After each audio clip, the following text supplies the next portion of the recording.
Gujarat government જોબના YouTube platform પર આપ સૌનું દિલથી હાર્દિક સ્વાગત કરું છું. આજની વિડીયોમાં આગળ વધીએ એના પહેલાં રિક્વેસ્ટ કરું છું. ગઈકાલ ખૂબ જ મહત્વપૂર્ણ અપડેટ આવી હતી. CCE ગ્રુપ બીના પરિણામ જાહેર કરવા બાબત પ્રોવિઝનલ લિસ્ટ આવી ગયું છે. કટ ઓફ મેરિટ તમે જોઈ શકો છો. 28 જુલાઈથી ઓજસ પર એક નવી ભરતી શરૂ થવાની છે. એની નોટિફિકેશન આપણે વિડીયો બનાવીને મૂકી છે, જરૂરથી ચેક કરજો. CCE ગ્રુપ બી અને CCE ગ્રુપ એ વાત કરી લઈએ દિવ્યાંગ ખાસ ભરતી ઝુંબેશ અંતર્ગત, જેના કોલ લેટર ડાઉનલોડ કરવા માટેની અગત્યની સૂચના આવી છે. પરીક્ષાની તારીખ, સંપૂર્ણ માહિતી અવેલેબલ છે. GSSB તરફથી એક નવી નોટિફિકેશન આવી છે જગ્યામાં વધારો કરવા બાબત. લગભગ 500 જગ્યા હતી અને હવે 800 જગ્યા થઈ ગઈ છે. તો તેની માહિતી જરૂરથી ચેક કરી લેજો. હોઈ શકે છે તેમાં તમે એ ભરતીમાં ફોર્મ પણ ભર્યા હોય.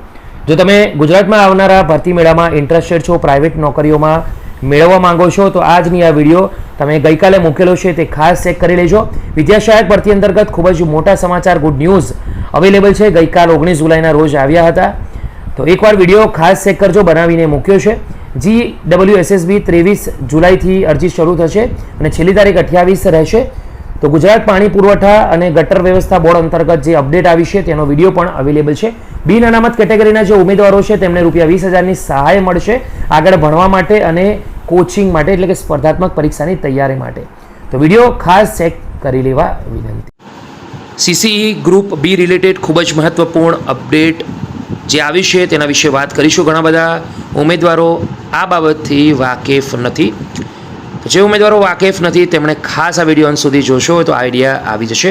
આગળ વધીએ. દીપક રજની સાહેબથી જે મહત્વપૂર્ણ ટ્વીટ આવી છે તે CCE બી ગ્રુપનો DV એટલે કે ડિવિઝનલ ડોક્યુમેન્ટ વેરિફિકેશન કાર્યક્રમ શુક્રવારથી જે શરૂ થઈ રહ્યો છે તે બાબત છે. દરરોજ 200 ઉમેદવારોને બોલાવવાનું આયોજન થઈ રહ્યું છે. બુધવારે 400 સ્પોર્ટ્સના ઉમેદવારોને ગૌણ સેવા પસંદગી મંડળનું તેડું પણ આવ્યું છે. સળંગ 12 દિવસમાં ડોક્યુમેન્ટ વેરિફિકેશન અને એલોટમેન્ટનું કાર્ય પૂર્ણ કરવાની ચાલી રહી છે તૈયારી, એટલે કે બાબત તૈયારી પણ ચાલી રહી છે. તો આજ સુધીમાં આની સત્તાવાર જાહેરાત પણ થઈ શકે છે. તો ખૂબ જ મહત્વપૂર્ણ દોસ્તો આ બાબત છે. વિડીયો ગમ્યો હોય તો લાઇક કરજો. આ ઉપરાંત ગુજરાત ગૌણ સેવાની ભરતી રિલેટેડ અપડેટ મેળવવા માંગતા ઉમેદવારો આપણા પ્લેટફોર્મ પર જરૂરથી જોઈન થઈ જાય, જેથી આવનાર આવી અવનવી અપડેટ તમને મળતી રહે. બીજી વાત કરીએ દોસ્તો તો ગુજરાત ગૌણ સેવાની જે વર્ગ 3ની ભરતી છે તેની બાબત જે પણ અપડેટ મૂકવામાં આવતી હોય છે તે ઓફિશિયલ વેબસાઇટ છે તેના પર પણ હોય છે. તો વિડીયોની નીચે આજની લિંક પણ મૂકી દઉં છું, તો એકવાર વિઝિટ જરૂરથી કરી લેજો. ફરીથી મળ્યો છું, ત્યાં સુધી